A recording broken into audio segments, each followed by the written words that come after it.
السلام عليكم، مرحبا بكم معايا مره اخرى على القناه. كنتمنى يلقاكم هذا الفيديو في تمام الصحه والعافيه. اليوم ان شاء الله غادي نشارك معكم الرز مبخر بالخضره والدجاج بالكسكاس. كيجي هائل، كيجي لذيذ بزاف. بقاو معايا حتى لاخر الفيديو باش تشوفوا المقادير وطريقه التحضير وفرجه ممتعه. وكنحتاج هنايا تقريبا كاس ديال العنبه اللي خديتو وغسلتو مزيان. كتاخذوا الرز ديالكم وكتغسلوه تقريبا 3 ديال الغسلات حتى ما كتبقاش فيه داك النشا، يعني ما كيبقاش يطلع لكم الماء ابيض. ملي تشوفوه صفا صافي راه جاهز. بالنسبه ليا الاخوات انا كنستعمل الرز ديالي هكا، يعني ما كنحتاجش نسلقو نهائيا من قبل. هذه هي الطريقه المعتمده عندي وكيجي هائل. هانتوما غادي تشوفوه معايا في الوصفه كيفاش كيجي. كتجي حبه على اختها، يعني مفرز. وبالنسبه للتوابل كنحتاج زيت البلديه او زيت نباتيه. عندي الكركم وعندي سكينجبير. كنحتاج التحميره، كنحتاج الابزار والملحه، وكنحتاجو قزبر يابس. وعلى بركه الله دابا غادي ندوز معكم طريقه التحضير.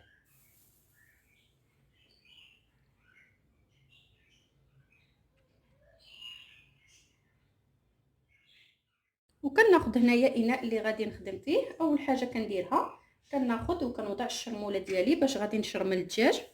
بالنسبه للدجاج ديما الاخوات شرملوه قبل وخليوه مشرمل، يعني مرقد في داك الشرموله تقريبا واحد نص ساعه ولا ساعه، يعني على حسب وقتكم نتوما باش كيجي بنين ولذيذ. كذلك عندي هنايا نص معلقه ديال البزار،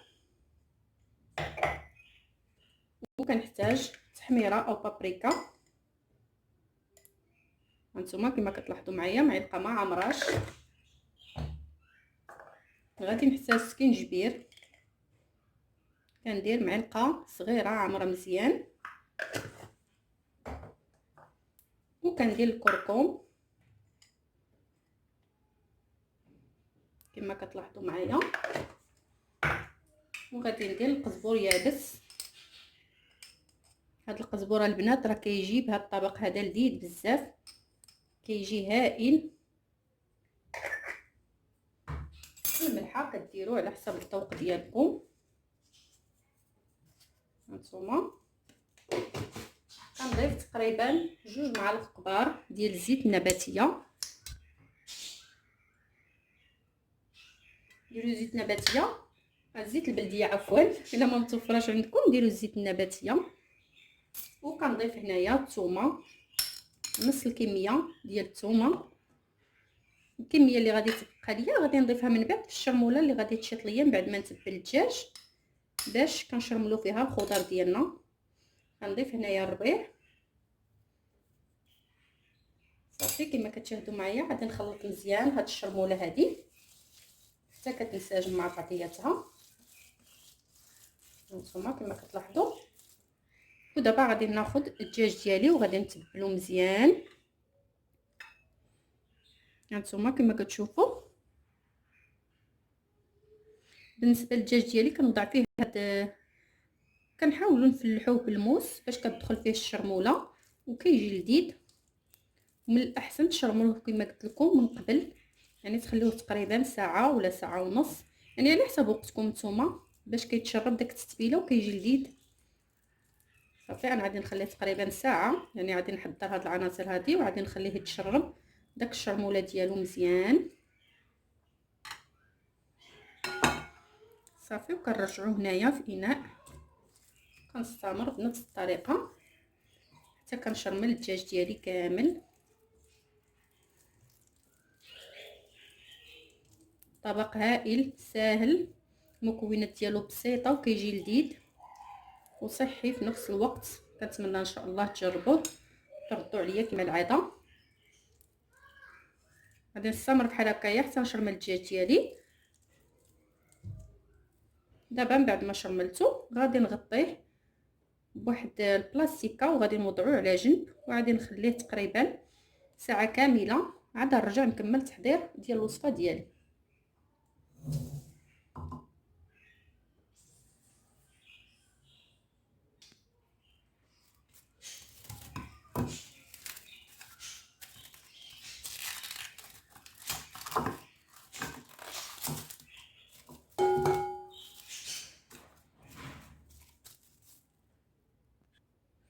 صافي. من بعد ما كنشرم الدجاج ديالي كنوضعوه على جنب، كنخليه تقريبا ساعه. خديت هنايا داك الشرموله اللي تبقات ليا، غادي نضيف عليها داك الحامض مصير، غادي نضيف الثومه والربيع، غادي نضيف تقريبا هاد الكميه كامله اللي تبقات لي صافي. وكنضيفوا نفس التوابل اللي درنا في الاول، كنديروا لي بزار، ممكن تضيفوا حتى شويه د الحار بالنسبه للناس اللي كيبغيو الحرور. انا على حساب الوليدات كنحاول نقلل. كنضيفوا كركم، وغادي نضيف سكينجبير،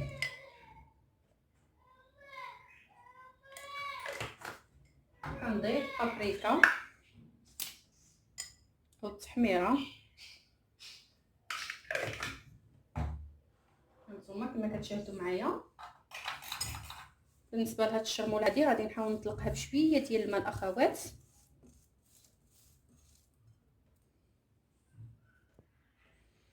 وكنضيف قليل من الزيت.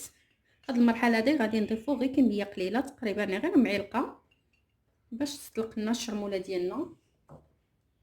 كما كتشاهدوا معايا غادي نضيف هاد الوريقات ديال سيدنا موسى، وغادي نضيف غير كميه قليله ديال الماء كما كتشوفوا معايا، غير باش تطلق لنا الشرموله ديالنا صافي على هذا الشكل هذا. ودابا غادي نشرمل الروز والخضره ديالي، يعني العناصر كاملين مع بعضياتهم. كنضيف جبانه، وكنضيف الخضر ديالي، بطاطا وخيزو او الجزر. غادي نضيف كاس ديال الروز. نتوما كما كتلاحظوا معايا كنضيفوا هاد العناصر ديالنا كاملين، وغادي نخلطوهم مزيان حتى كيتبلوا لنا وكيتشرملوا مزيان كما غادي تشاهدوا معايا. باش كتدخل فيهم داك الشرموله كيجيو لذاذين.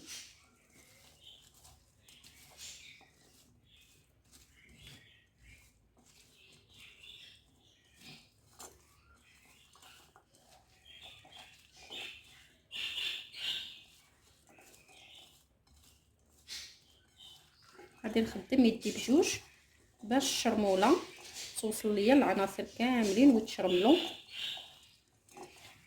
الا عندكم حتى الزيتون خضر مقطع ممكن تضيفوه حتى هو كيجي هائل. صافي الاخوات، نتوما كما كتشاهدوا معايا صافي الخضر ديالي راه واجده متبله.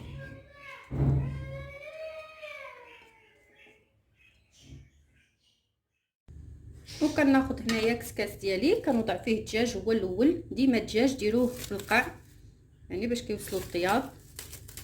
بالنسبه للدجاج والخضره راه كيطيبوا في نفس الوقت، يعني طياب واحد تقريبا. هاد الطبق هذا كياخذ 45 دقيقه كيكون واجد. من بعد ما كنوضع الدجاج كنضيف داك الخضر ديالي والرز على هذا الشكل هذا.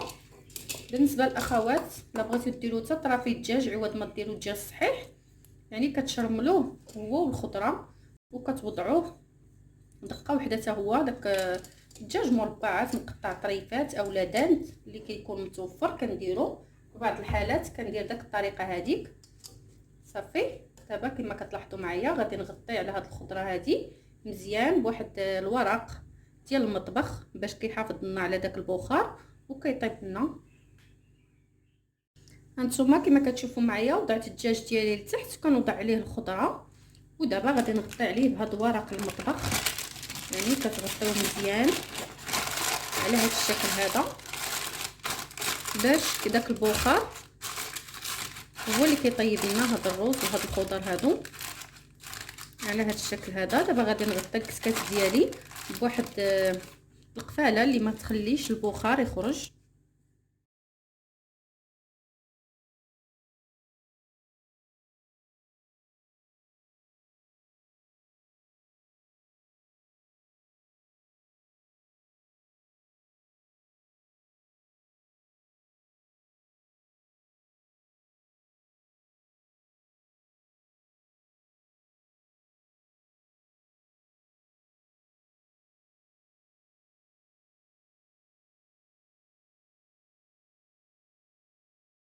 صافي كناخذ هنايا هاد القفاله هادي وكنغطي على الكسكاس ديالي مزيان باش داك البخار ما كيخرجش لينا.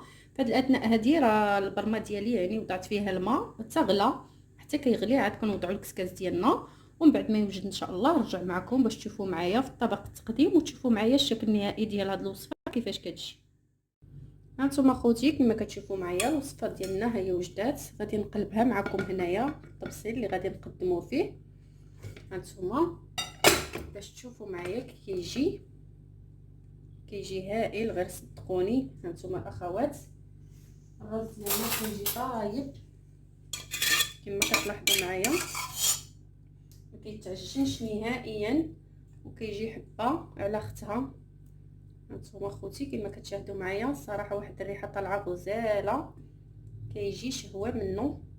وبالنسبه للدجاج راه طايب وفتي كما كتلاحظوا في الصوره، يعني الطياب ديالو كيجي قد الرز قد الدجاج، ما تخافوش باش ما يطيبش معكم، كيجي هائل. طبق اللي كيستاهل التجربه ديالكم، جربوه ان شاء الله وردوا عليا. ما تبخلوش عليا باللايك وبالبارطاج وبالاشتراك مع الاهل والاحباب، ونتلاقاو ان شاء الله في فيديو قادم مع وصفه اخرى. خليت لكم الراحه، مع السلامه، الى فيديو قادم ان شاء الله.